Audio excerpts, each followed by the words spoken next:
ukimfumania mpenzi wako, iwe mke iwe mpenzi, utamsamehe?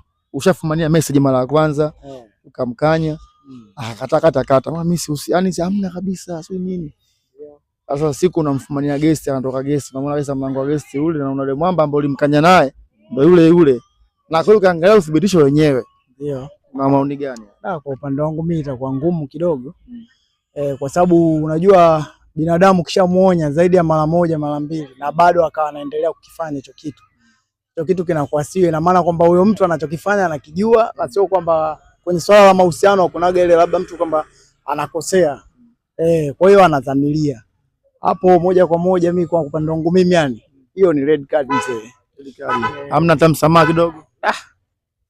Maana wanadamu tumeomba kukosea bwana, afu tunaomba tusamehe mara 770. 7 mara 70. Ya itabidi sasa hapo.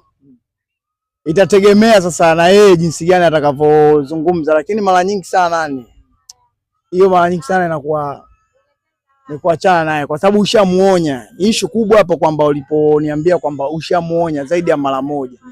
Na hilo jambo alikuwa analifahamu. Kwa hiyo ina maana hapo kwamba huyo mtu anadhamiria. Nyembo TV.